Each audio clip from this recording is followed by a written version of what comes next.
And can we please give a big hand to Mr. Robert Klein and Mr. Marshall Fine.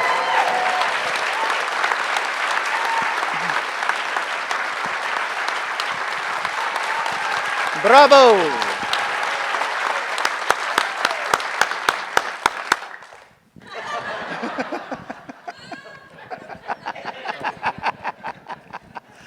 Oh boy, and we haven't gotten started yet. Unbelievable. Okay, I'm going to talk for a few minutes. Actually, I'm going to ask questions up here for a few minutes, and then we're going to open up to you folks. Watching this, and I don't know which of you to ask, but this felt very much like a collaboration. I don't know, how long have you guys known each other? Did you just get to meet to do this, or had you known each other before? I met Robert in 1999. I was in my previous life as a newspaper reporter.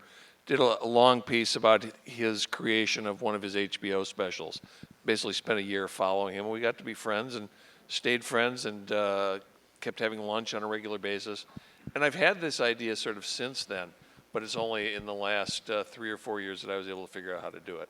Was it a hard sell? How did you feel about this, Robert? Did you want this done? I was against it completely. Why would anyone want something that praises you to the sky, shows your best work, and your life as an old Jew in Briarcliff shopping? It was irresistible. Actually, he had this idea a long time. But he went ass backwards on it in an interesting way.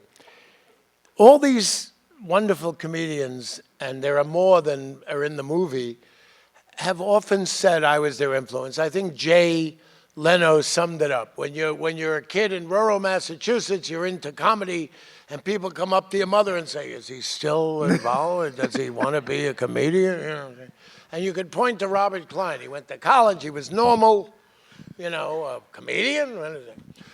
But we made what they call a sizzle reel. It was about 5 minutes long of some good work of mine, some of the supermarket, whatever. And he was at the Dubai Film Festival, and some of Weinstein's, Weinstein and some of his, Weinstein himself had a session as a male model. He was doing a Calvin Klein underwear ad. They saw the thing, they went crazy. They loved it. And this guy is like the luckiest guy. They financed it like with the snap of the fingers. They loved it. And we saw it in Texas at the South by Southwest Festival, at the Tribeca Festival. And I think it's a sweet movie. It's very difficult for me to be objective because I've watched myself in one for 45 years or so, be a comedian working singly, but this is beyond the pale, all these people saying these things. His idea was to get all these guys saying these things, and I was terrified. You know, I mean, I know all these guys, but we're not intimates. Is Leno or Jon Stewart gonna, oh yeah. And they all said these things, and they were really heartfelt, which touched me. And I said, you better get my best work to match it.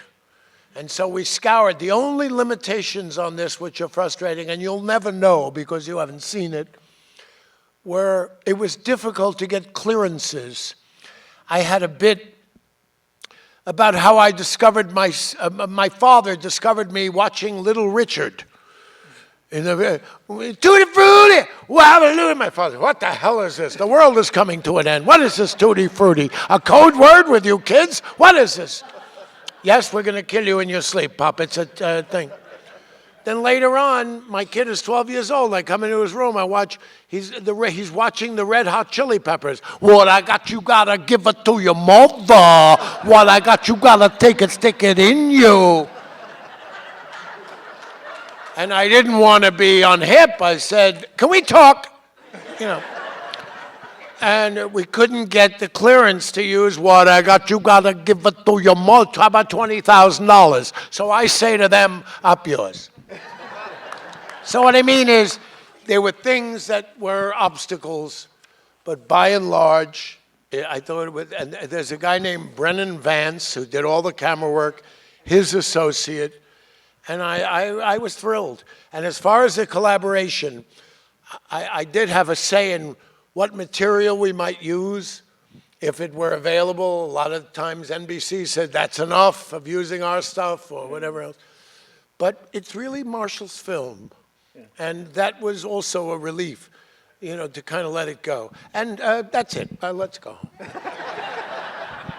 So Marshall, was it you know, you have some of the great comics speaking in this film. Was it an open door? Was it easy to get to them, to Jay Leno and Jerry Seinfeld? Was it like, oh, of course we want to talk about this amazing man? It's, as I said to you earlier, I was constantly surprised and pleased at the huge reservoir of goodwill that Robert has in that community. I mean, Jerry Seinfeld was the first person we went to because I had seen him on several different comedy specials saying repeatedly that he wouldn't have gone into comedy if it hadn't been for Robert, that Robert was the biggest influence on his career.